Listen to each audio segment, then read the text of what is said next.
अस्सलाम वालेकुम, मैं हूं शाज़ेब खानज़ादा। पाकिस्तान में कोरोना वायरस के फैलाव का खतरा बढ़ रहा है। वफाकी और सूबाई हुकूमतों की जानिब से आने वाले दिनों को इंतहाई अहम करार दिया जा रहा है। डॉक्टर्स खबरदार कर रहे हैं और अब आलमी इदारा सेहत ने भी कह दिया है कि मौसर इक़दाम ना किए गए तो जुलाई तक पाकिस्तान में केसेस की तादाद 2 लाख तक पहुँच सकती है।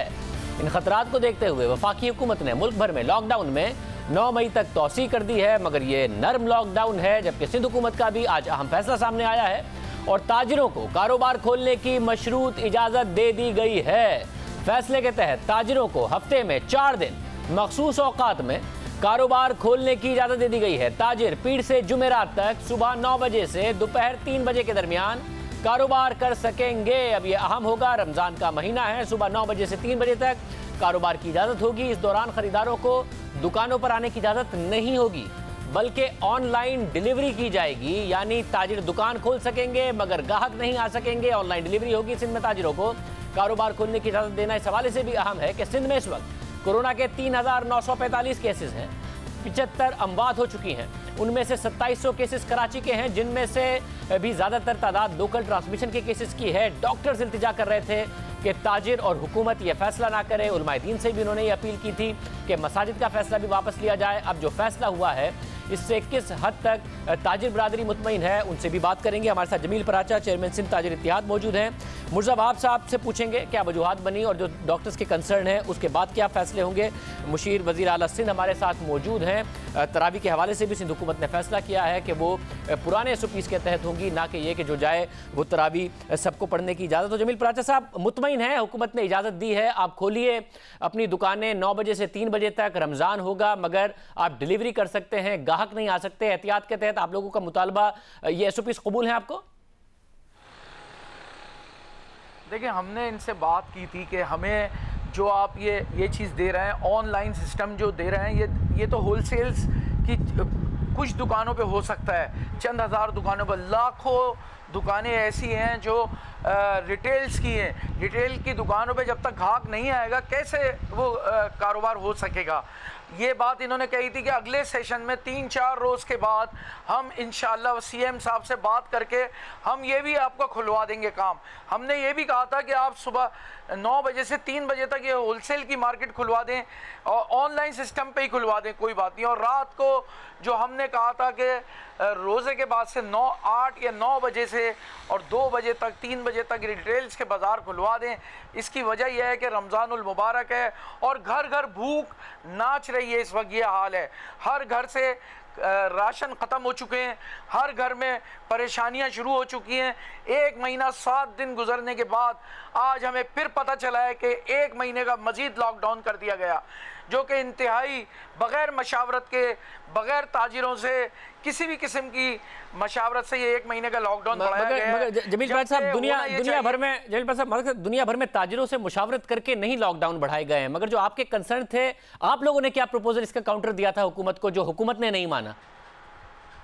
देखिए, हमने प्रपोजल दिया था कि हम वॉक थ्रू गेट्स भी लगवाएंगे, हम सैनिटाइज़र भी सैनिटाइज़र का इस्तेमाल कराएंगे, हम मास्क भी देंगे, हम ग्लव्स भी देंगे, हम तमाम वो चीज़ें प्रोवाइड करेंगे जो एहतियाती तदाबीर हैं।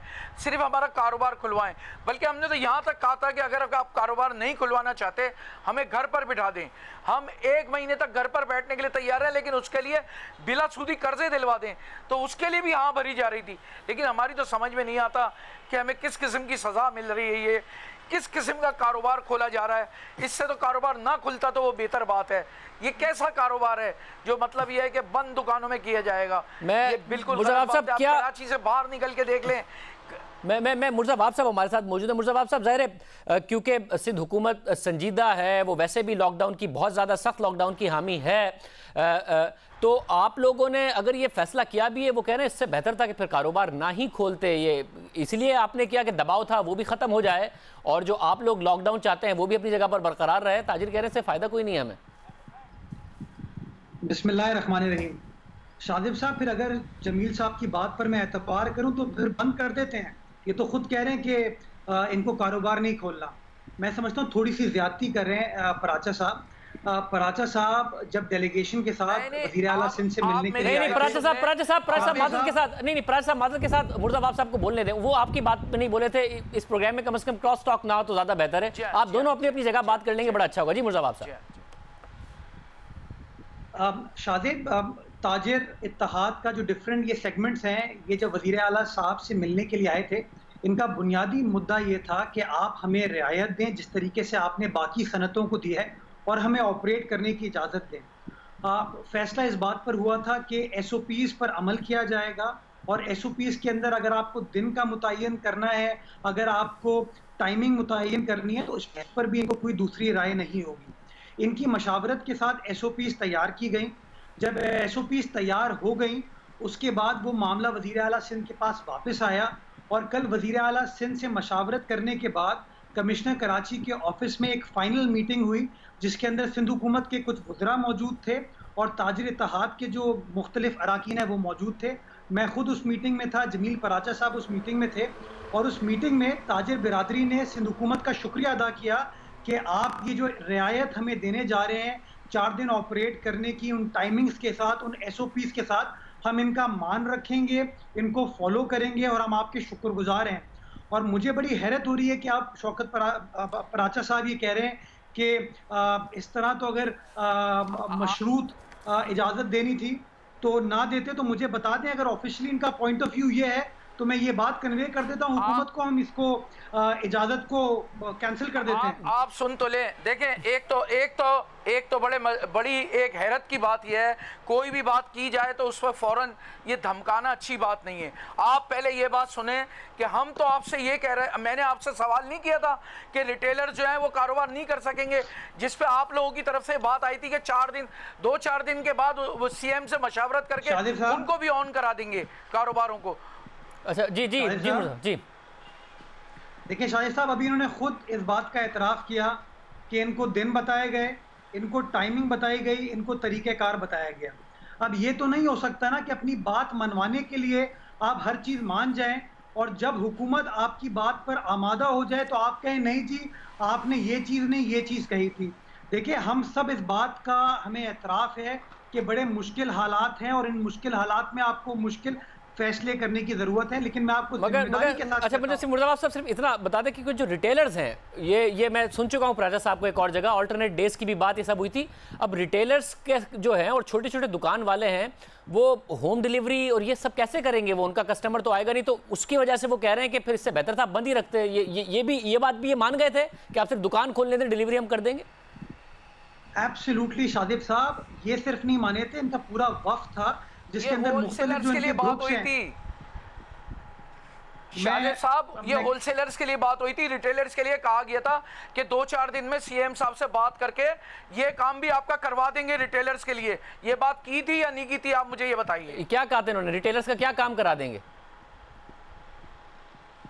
ये रिटेलर्स के लिए भी कोई रियायती वो दिलवा देंगे। मिसाल के तौर पे हमने इनसे पहले SOPs बनाई गई थी। नहीं मगर प्राचा साहब, ये इन्होंने कहा, प्राचा साहब मैं अगर आप मुझे बात क्लियर बताएंगे तो मैं मुर्तज़ा साहब की तरफ जाऊंगा। आप ये कह रहे हैं कि होलसेलर्स की बात हुई, फिर इन्होंने कहा कि हम रिटेलर्स के लिए भी यही करा देंगे, तो जो होलसेलर्स के लिए था वो रिटेलर्स के लिए भी करा तो दिया, या इसके अलावा कुछ कहा था कि करा देंगे? नहीं, इसके अलावा हमने कहा था रिटेलर्स कारोबार ऐसे नहीं कर सकते, रिटेलर्स के लिए आपको शॉप्स ओपन करानी पड़ेंगी। इन्होंने कहा कि उसमें इम्तियाज़ शेख साहब भी थे, नासिर शाह साहब भी थे, सईद गनी साहब भी थे। तो ये बात कही गई थी कि 2-4 दिन में CM साहब से ये पहले सेक्टर में ये चीज़ खोलने दें, इसके बाद रिटेलर्स के लिए भी कोई नरम पॉलिसी बनाकर उन्हें भी खुलवा दिया जाएगा। तो ये तो आज तो बिल्कुल ही उलट बात हुई है। जी मुर्तज़ा साहब, मैं शादिब साहब इसका क्या जवाब दूं? मैं अभी भी अपनी बात पर कायम हूँ कि हमारे पास ताजिर बिरादरी का वफ्द आया, उन्होंने चीज़ों पर हमारे साथ अग्री किया। जब अग्री करने के बाद कमिश्नर साहब ने पहले उनसे मुलाकात की, जब कमिश्नर साहब को उन्होंने आमादगी का इजहार किया, तब वुज़रा का वफ्द इनसे मिला। उस वुज़रा के वफ्द के अंदर एक बार फिर इन्होंने हमारा शुक्रिया अदा किया कि आप हमारे मामलात को हल करने के लिए ये पहल कर रहे हैं, हम आपके शुक्रगुजार हैं। हमने इस बात से इत्तफाक किया कि हमको मिलकर काम करने की जरूरत है और दरमियाना रास्ता। अच्छा, मैं मुजफ्फर साहब मुझे एक बात बताइए, क्योंकि ज़ाहिर है आप कराची की बाकायदा पॉलिटिक्स को भी समझते हैं। एक अगर आपने क्योंकि मुजफ्फर साहब करूं अगर बात जी कीजिए। मैं सिर्फ गुजारिश ये करना चाह रहा हूं ताकि रिकॉर्ड की दुरुस्तगी के लिए कि हमारी जो मीटिंग हुई थी उस मीटिंग के अंदर इफ्तार के बाद दुकानें खोलने की कोई गुफ्तगू नहीं हुई। उस मीटिंग के दौरान इस बात पर आमादगी का इजहार हुआ कि हर दुकान के अंदर एक बंदा मौजूद होगा, या तो ऑनलाइन डिलीवरी का काम किया जाएगा या फ़ोन पर ऑर्डर्स लिए जाएंगे। इन तमाम चीज़ों पर जब मुआहिदा हो गया उसके बाद हमने आमादगी का इजहार किया और अब हम SOP इशू करने जा रहे हैं उस हवाले से। चले आप ना माने पराचा साहब, मैं क्या कर सकता हूं? ये नहीं मैं मान रहा हूं। मैं कब आपका बात मैं झुठा कब रहा हूं आपको? मैं कह रहा हूं ये होलसेलर्स के लिए बात की थी, रिटेलर्स के लिए आपसे मैंने अर्ज की थी कि रिटेलर्स ये कारोबार नहीं कर सकेंगे इस तरह, जो लाखों की तादाद में रिटेलर्स और छोटा ताजिर तो फिर अपनी जगह पे खड़ा हुआ है ना। होलसेलर्स तो ऑनलाइन काम कर लेंगे। मीटिंग में और कितने लोग थे पराचा साहब? उस मीटिंग में और कितने लोग थे? 8-10 लोग और भी थे। आप मुझे बताइए, उन 8-10 ताजिरों ने मुतालबा किया था? उन्होंने तो ये कहा सर आप ये रियायत दे रहे हैं, इसको इन्फोर्स करा दें। ये बात हुई थी कि नहीं हुई थी? देखें मैंने उनकी तरफ से मुतालबा किया था ना, सबकी तरफ से। आप बताएं या नहीं किया था? रिटेलर्स की बात मैंने नहीं की थी। आप बताएं। आप पराचा साहब, देखिए मेरी बात मेरी एक अर्ज सुन ले। जी पराचा साहब आप बोलिए। पराचा साहब जी, मैं ये अर्ज कर रहा हूँ कि देखें हमने इस मसले को मिलके निपटाना है। अगर देखें मेरा रिटेलर अगर काम नहीं कर सकेगा, मेरा रिटेलर अगर शॉप बंद रखेगा, तो असल परेशानी का शिकार वो है। इन्होंने जो ये ऑनलाइन कारोबार की बात की थी, इसका भी हमने शुक्रिया अदा किया कि ये चलें, ये आपने पहल करी है। तो ये इम्तियाज शेख साहब ने भी ये कहा था चलें पहले मरहले में ये सब कुछ होने दें, दूसरे मरहले में हम 2-4 दिन में बातचीत करके CM साहब से फिर आपको ये बात इंशाअल्लाह ताला इसमें भी नरमी करा देंगे। जी मुजफ्फर साहब देखिए शादेब, अब इन्होंने इस बात को तो मान लिया ना, जो फैसला हुआ कंसेंसस के साथ हुआ। जो वुज़रा थे, हुकूमती मशीनरी थी, ताजिर के नुमाइंदे थे, उन सब ने मिलकर ये फैसला किया।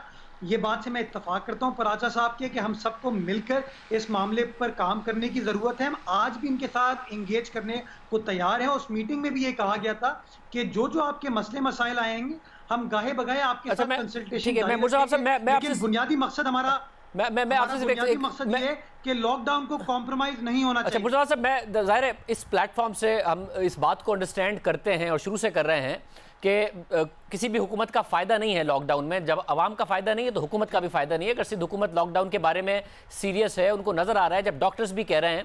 मगर मैं सिर्फ ये जानना चाह रहा हूँ कि आपने इस दबाव को ख़त्म करने के लिए जो वफाकी हुकूमत या दूसरे सूबों की तरफ से या ताजिरों की तरफ से आ रहा था, ये फैसला कर दिया, क्योंकि आप जानते हैं कराची में आप इलेक्शन लड़े हैं, कराची में आप पले बढ़े हैं, कराची में जो रिटेल का काम है आप उसको भी समझते हैं।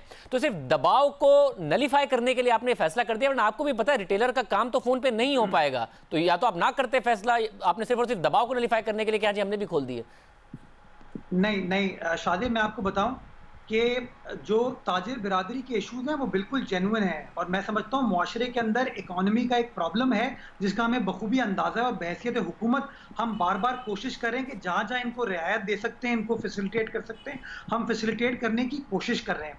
हमने इनको पहले दिन कहा था ये कि देखिए हम ऑनलाइन काम करने की आपको इजाज़त दे सकते हैं, चाहे वो होलसेलर हो चाहे वो रिटेलर हो, आप ऑनलाइन करें, आप फ़ोन पर ऑर्डर लेकर डिलीवरी करें, हम इस बात पर आपको रियायत देने को तैयार होंगे। जब इन्होंने उस बात पर आमादगी का इजहार किया, उसके बाद हमने वज़ीर आला साहब के सामने इस मामले को रखा और उनको बताया कि हमारे ताजिर भाई इस बात से इत्तफाक करते हैं और कंसेंसस के साथ ये फैसला हो रहा है। हम अगले 14-15 रोज इफेक्टिवली अगर इस मामले को आगे लेकर चलते हैं और अगर हम इस मुज़ी वबा को काबू पा लेते हैं तो यकीन जानिए 24 घंटे कारोबार करें, हमें कोई एतराज़ नहीं है। ये कारोबार करेंगे तो हमें टैक्स मिलेगा, ये कारोबार करेंगे तो हमारे रेवेन्यूज़ में इजाफा होगा। ये हमारी रियासत का एक अहम जुज़ है, but at the same time हमें पब्लिक इंटरेस्ट को मद्देनजर रखने की ज़रूरत है। अगर अमवात होनी शुरू हो गई तो ना हम उस चीज़ के मुतहम्मिल हो सकते, ना ये लोग मुतहम्मिल हो सकते। और मैं अप्रिशिएट करना चाहूँगा, इन लोगों ने बार बार इस बात को अप्रिशिएट किया है कि सिंध हुकूमत जो फैसले कर रही है लॉकडाउन के हवाले से, वो बड़े मुश्किल फैसले हैं, वो in the larger context of the people of the Sindh, they are in the best interest of the people. तो मैं समझता हूँ उस माहौल को आगे लेके हम चलें। और आज भी मैं समझता हूं कि पराचा साहब ने जो बात की वो अहम है कि हुकूमत को ताजरों को मिलकर काम करने की जरूरत है, हुकूमत को अवाम को मिलकर काम करने की जरूरत है। हम मिलकर काम करेंगे तभी हम इस वबा को काबू पाएंगे। अदरवाइज कोई हुकूमत कोई पॉलिसी बना ले, अगर अवाम की सपोर्ट हासिल नहीं होगी तो मैं समझता हूँ वो चीज कंप्लीटली इन्फोर्स नहीं हो सकती। पराचा साहब, क्योंकि आप लोगों ने डेडलाइन दी थी, अब दायरे सिंध हुकूमत नजर आ रहा है कि फैसला है, वो कह रहे हैं कि अगर आपको नहीं है मंजूर तो हम फिर इस फैसले को भी वापस ले लेते हैं और फिर दुकानें बंद ही रहेंगी। आप लोगों का क्या फैसला है पराचा साहब?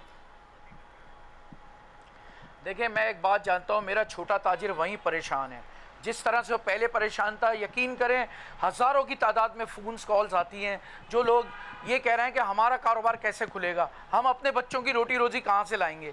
हमारा मकसद कतई ये नहीं है कि हम हुकूमती फ़ैसले को बरतरफ कर दें। हमारा मकसद ये है कुछ उनको हफ्ते में 2 दिन 3 दिन रिटेलर्स को रियायत दे दें कि वो अपने कारोबार खोल के कम से कम वो अपनी रोज़ी रोटी चला सकें। तमाम हिफाजती इंतजामात के साथ कारोबार खोल दिए जाएं।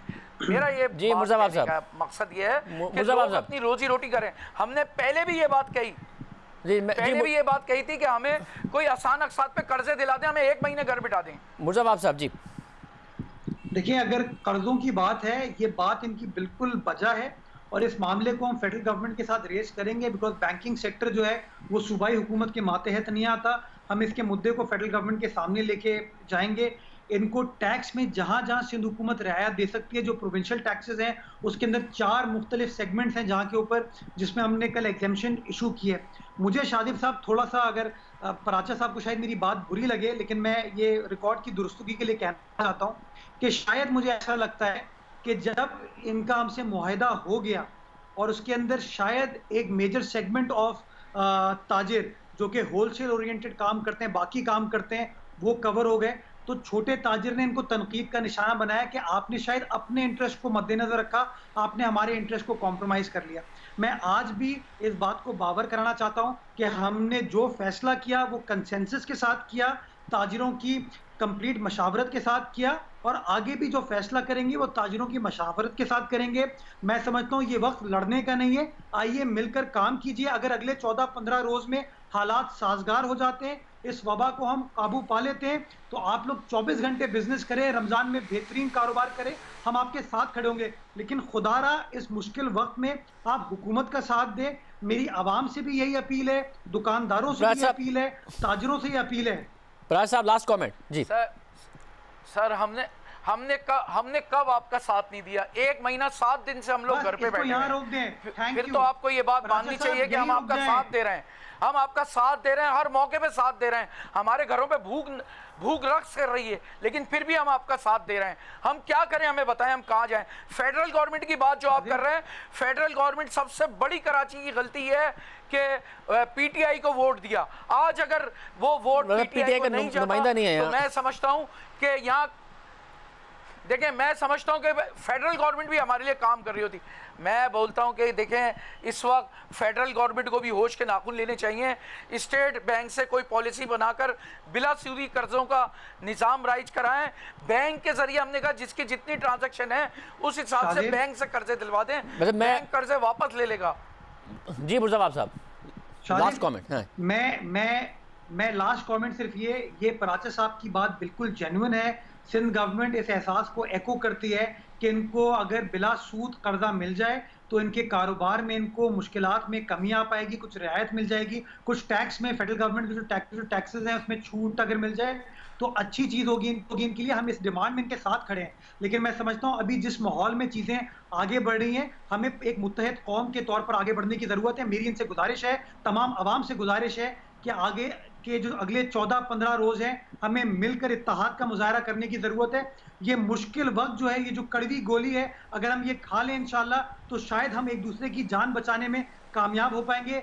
जान है तो जहान है, खुदा की कसम हम बिजनेस करने के लिए ज़िंदगी पड़ी है। लेकिन अगर 14-15 रोज में अमवात होनी शुरू हो गई तो बहुत बड़ा प्रॉब्लम हम सबके लिए हो जाएगा। बहुत शुक्रिया, तो मैं शुक्रगुजार हूँ उन लोगों का। बहुत शुक्रिया मुर्जाबाब साहब। जमील पराचा साहब हमारे साथ मौजूद थे, गुफ्तगू आपने सुनी है। हुकूमत ने फैसला ज़रूर किया है रिटेलर्स को खोलने का, मगर साथ ये कह दिया है कि गाहक आपकी दुकान पर नहीं आएंगे। आप डिलीवरी कर दें ऑनलाइन ऑर्डर्स लेकर, मगर गाहक नहीं आ सकते। दुकान आप सुबह 9 बजे से 3 बजे तक के अरसे में खोल सकते हैं, जिसको ताजिर कह रहे हैं कि होलसेलर्स के लिए तो ठीक है, रिटेलर्स के लिए ठीक नहीं है।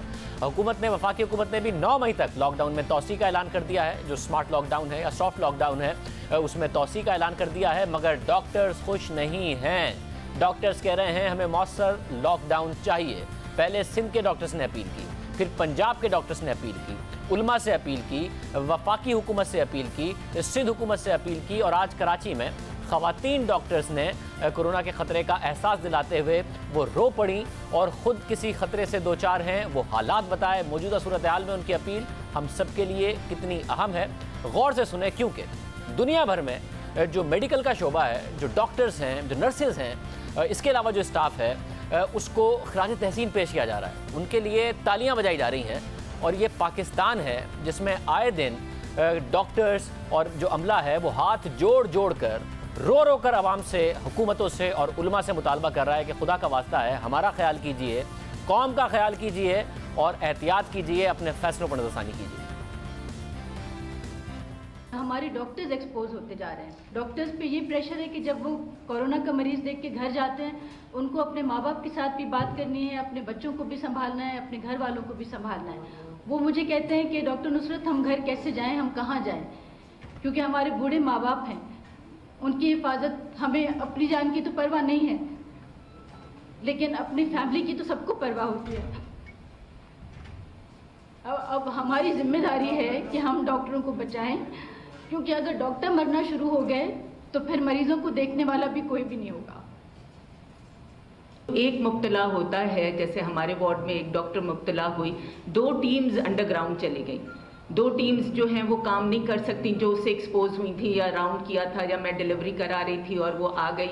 सो उस फ़ौरन आपका आधे से ज़्यादा अमला नाकारा हो जाता है, तो आपकी वो सपोर्ट नहीं रहती। मैं जानती हूँ एक मेरी पेशेंट जिसको खून की उल्टियाँ हो रही हैं, रेडियोथेरेपी की ज़रूरत है, मशीन ऑपरेट करने वाला बंदा नहीं है क्योंकि वहाँ 2 लोग पॉजिटिव हो गए थे। We are not a mob, हम मॉब नहीं हैं, हम अकल रखते हैं, हम समझ रखते हैं। ये काम हुकूमत का है। अगर हुकूमत कन्फ्यूजन का शिकार नहीं होती, अगर हुकूमत की रिट होती तो दुबई वाला हाल होता कि परमिट मिलती ऑनलाइन जिसको बाहर निकलना है, और जो परमिट को फॉलो नहीं करेगा उसके $600-700 उसका फ़ाइन है। हम सिविल अस्पताल में काम करते हैं, हमारे पास रोज़ाना अमवात की तादाद बढ़ती चली जा रही है, डेली बढ़ती चली जा रही है। इस वजह से परेशान होकर के हम लोग ने इस प्रेस कॉन्फ्रेंस का इंतजाम किया है। गवर्नमेंट का ख्याल ये है कि हमें राशन बांटने में बहुत मुश्किल होगी अगर सब कुछ लॉकडाउन हो गया ही हो गया। अल्लाह न करे वो वक्त ना आ जाए जो इटली में और स्पेन में आया कि उनको डिसाइड करना पड़ा कि मैं इसका इलाज करूं और इसका इलाज ना करूं। अल्लाह में ऐसे डर लगता है कि ये वक्त अल्लाह न करे मेरे ऊपर आए, क्योंकि मैं आईसीयू में काम करती हूँ, कि मुझे डिसाइड करना पड़े कि इसका इलाज करो और इसको छोड़ दो। आई एम नॉट गॉड खेलना ये बहुत ही तकलीफदा बात है। और हम अपने नज़रों के सामने देख रहे हैं कि हमारे सामने अमवात हुई हैं, कोरोना से पेशेंट आए हैं जिनका हम कुछ कर नहीं सके। और सिंध के डॉक्टर्स ने हाथ जोड़कर अपील की, फिर कल पंजाब के डॉक्टर्स ने अपील की, आज सिंध में खवातीन ने अपील की, रो कर अपील की। साथ ही पेशावर में सीनियर डॉक्टर्स ने खबरदार किया है कि हालात मजीद खराबी की तरफ जा रहे हैं, लॉकडाउन ना किया गया सख्त तो हालात बिगड़ जाएंगे। कोरोना डॉक्टर्स और पैरामेडिकल स्टाफ को मुतासिर कर रहा है। उलमा ने मसाजिद में तरावी के फैसले पर नज़रसानी ना की तो कोरोना के मरीज सड़कों पर मिलेंगे। हमारे ये कुछ सारिसात है कि एक तो हुकूमत बिल्कुल हकीकी मानों में लॉकडाउन को इम्पोज करे, और जिसको लॉकडाउन कहते कि वो नज़र आ जाए कि वो लॉकडाउन है। सारी कम्युनिटी से दरख्वास्त है कि वो अपने घरों में रहे। हमें खदशा अब ये होने लगा है कि KPK में बहुत सारे डॉक्टर, हमारे नर्सिस, पैरामेडिक्स अब इसका जो है पॉजिटिव हो चुके हैं, और जब एक वार्ड में एक डॉक्टर या एक नर्स अगर उसको इन्फेक्शन हो जाता है तो तकरीबन उस वार्ड की पूरी रोटा को, उन पूरे डॉक्टर्स को क्वारंटीन पे जाना पड़ता है। हम गवर्नमेंट से रिक्वेस्ट करते हैं कि जो लॉकडाउन पॉलिसी है उसको सही मानों में इम्प्लीमेंट कर ले। लॉकडाउन का ये मतलब नहीं है कि यूनिवर्सिटी रोड पे जो दुकानें खुली है बस ठीक है लॉकडाउन हो गया, नहीं। लॉकडाउन का मतलब ये है कि अगर पेशावर में लॉकडाउन है तो पेरिफेरी में भी लॉकडाउन हो, आपके सिटी में भी हो, आपकी दुकानें भी बंद हो, आपकी शॉपिंग मॉल भी बंद हो। हमारे सूबे के तमाम बड़े अस्पतालों के डॉक्टर्स इस वक्त इन्फेक्ट हो चुके हैं। हर अस्पताल में 1-2 इन्फेक्शन के केसेस तो मौजूद हैं और बाकी टेस्टिंग नहीं हुई। अगर ये नंबर बढ़ता है रोज़ों में और ऐसे हालत पे पहुंच जाता है जब वेंटिलेटर्स की ज़रूरत हो जाए तो हम लोग इसको कवर नहीं कर पाएंगे। पाकिस्तान में रमज़ान शुरू हो चुका है, हम सब उलमा कराम से इंतहाई आजिज़ाना तौर पे रिक्वेस्ट करते हैं कि प्लीज़ अपने इस डिसीजन को रिवर्स करें, वरना इसका जो नतीजा निकलेगा वो नतीजा ऐसा होगा कि शायद सड़कों पे मरीज़ पहुंच जाए और शायद हमारे पास हमारा हेल्थ सिस्टम बिल्कुल कोलैप्स कर जाए। पेशावर के डॉक्टर्स के तहफ़्फ़ुज़ात और मुतालबात इसलिए भी अहम हैं कि खैबर पख्तूनख्वा में इस वक्त कोरोना से सबसे ज़्यादा 85 अमवात हुई हैं, 1541 केसेज हैं। इस तरह वहाँ कोरोना से शरह अमवात 5.5% है, जो पूरे मुल्क में सबसे ज़्यादा है। पूरे मुल्क का एवरेज 2% है। खैबर पख्तूनख्वा में अमवात भी सबसे ज़्यादा और अमवात की शरह भी सबसे ज़्यादा है और ख़दशे का इजहार हो रहा है। और साथ ही इस खदशे का इजहार अब वर्ल्ड हेल्थ ऑर्गेनाइजेशन ने भी कर दिया है। WHO के सरबराह ने कोरोना से मुतालिक वर्चुअल कॉन्फ्रेंस में शिरकत के बाद ट्वीट किया, जिसमें उनका कहना था कि कोरोना वायरस पाकिस्तान के 115 से ज़ायद अजला में फैल चुका है। सिंध और पंजाब इससे ज़्यादा मुतासिर हैं। इस वायरस को रोकने के लिए मौसर इकदाम ना किए गए तो जुलाई के वस्त तक पाकिस्तान में कोरोना केसेस की तादाद 2 लाख से ज़ायद हो सकती है। मईशत पर इसके असरात तबाहकुन होंगे।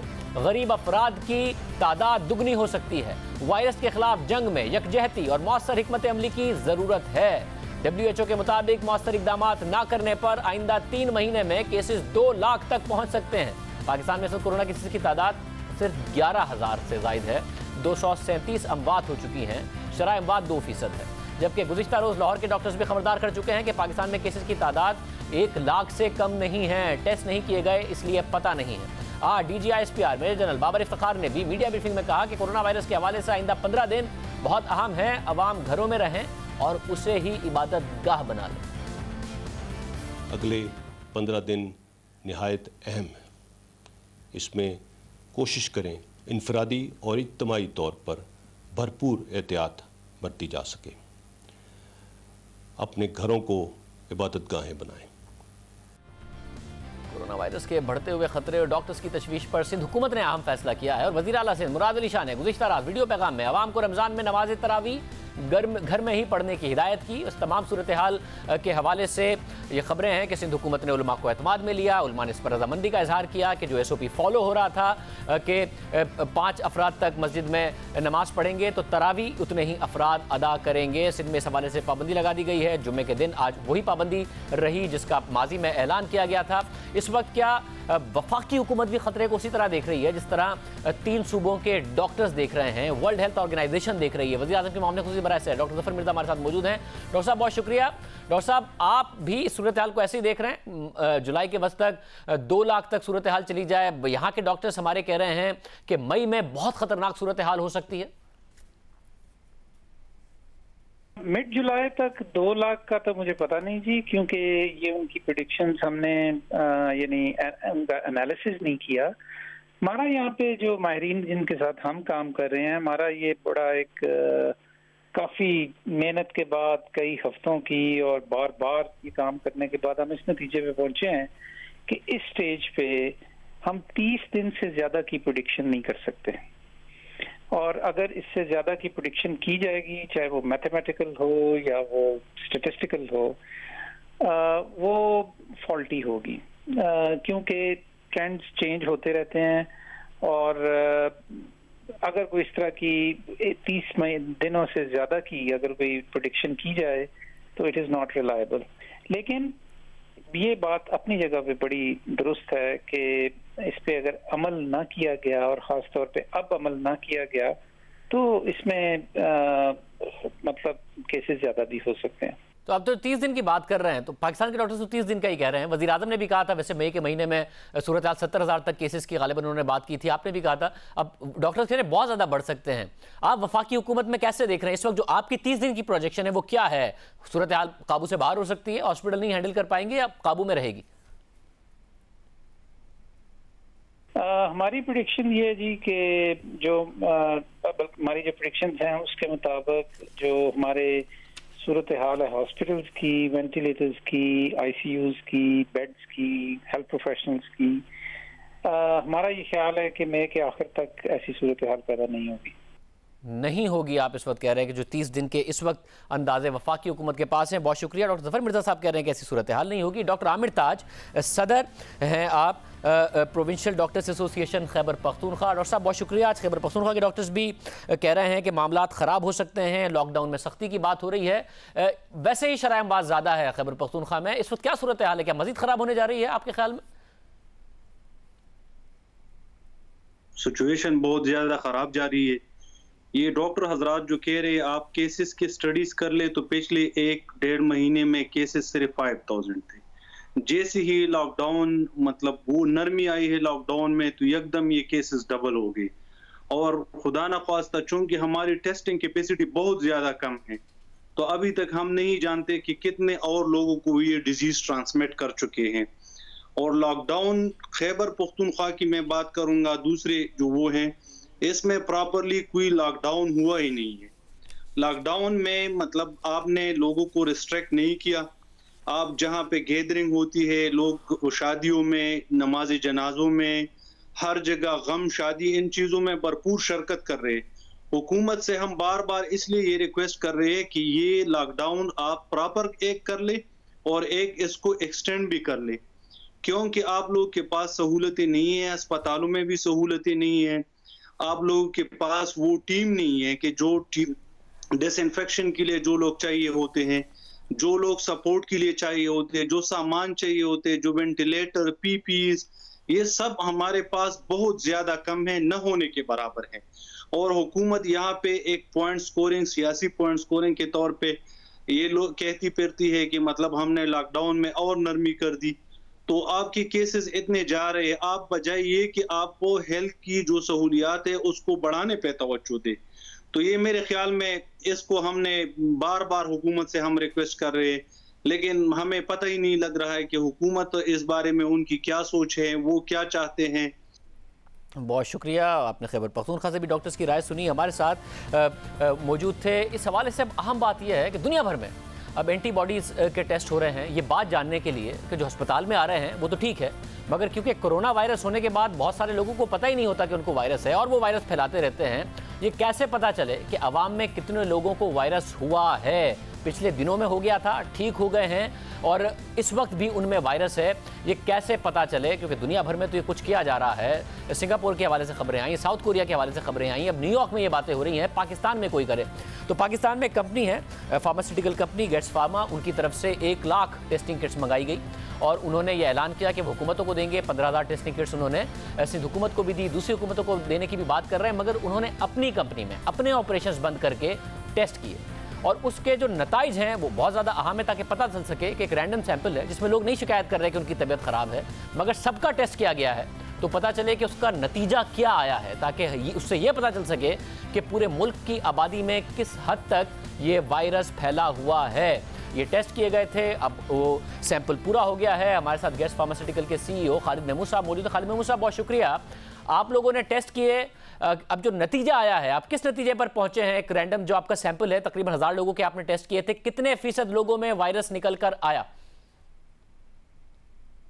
जी मैं देखें जरा सा पहले से शुरू करता हूं कि ये एक पूरी साइंस है और हमने जब ये वायरस आए तो हमने इसको बड़ा स्टडी किया, because we are the only WHO approved company and we are a research based branded generic company.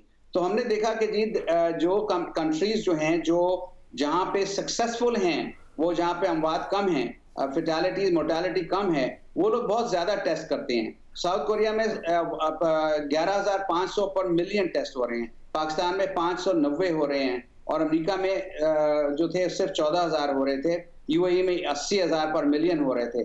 तो हमने ये जरूरी समझा कि इसको वबा को खत्म करने के लिए और लॉन्ग टर्म बाद में ज्यादा नुकसान को बचाने के लिए और लोगों की तहफ़्फ़ुज़ करने के लिए हमारी जो गेट्स फैमिली है और हम चूँकि हमारे जो प्रोडक्ट्स हैं उनको सेफ रखने के लिए वायरस से और हमारे लोगों को भी हमें 2 चीज़ें करनी हैं। एक तो हमें टेस्ट करने हैं जी, और हमें फिर उसको आइसोलेट करना है, क्योंकि एक इन्फेक्टेड पर्सन जो है वो 2.5 लोगों को टेस्ट करता है, इन्फेक्ट करता है पर डे।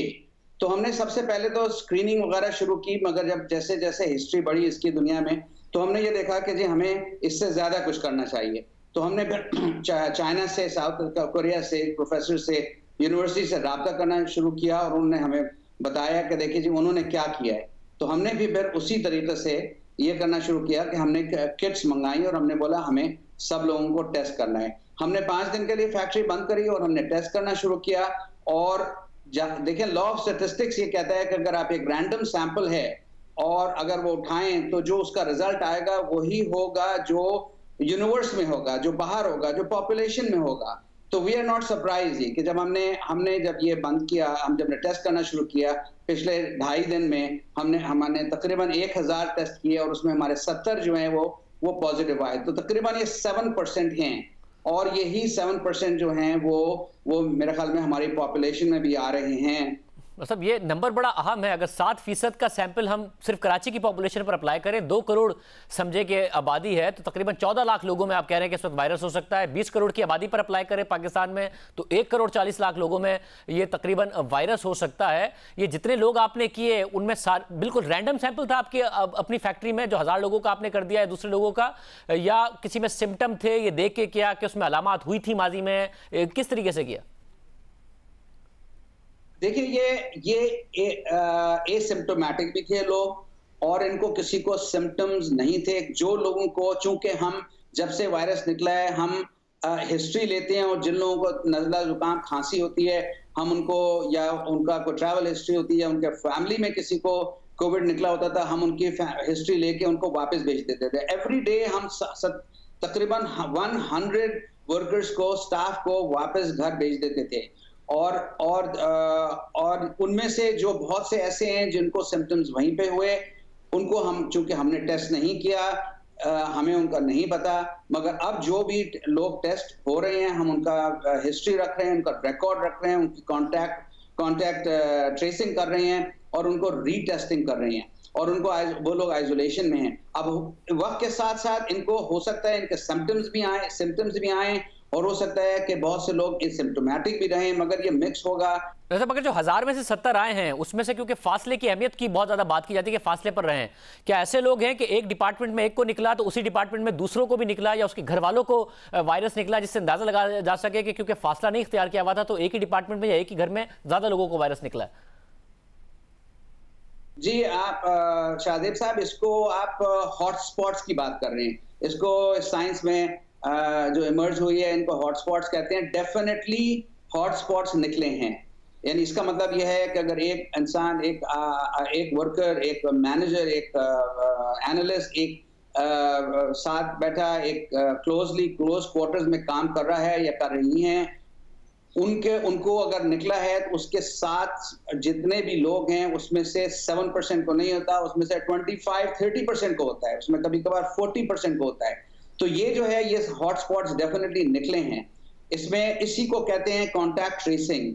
और जो हॉटस्पॉट्स होते हैं सबसे ज्यादा वो घरों में होते हैं, जो वालिदैन होते हैं ओवर 60 होते हैं, या वो लोग जिनकी इम्यूनिटी या जिनको कोई और डिजीजेज होती हैं, पल्मोनरी या कार्डियोवैस्कुलर, कार्डियोमेटाबॉलिक, तो ये उनको नुकसान पहुंचा सकते हैं। This is why contact tracing is very important. हम लोग कॉन्टैक्ट ट्रेसिंग के लिए हम लोग कॉन्स्टेंटली उनकी फैमिली से, हमारे काउंसलर्स जो हैं, जो हमने टीम्स बनाई हैं, उनको कांटेक्ट कर रही हैं, उनके हम टेस्ट करने भी जा रहे हैं।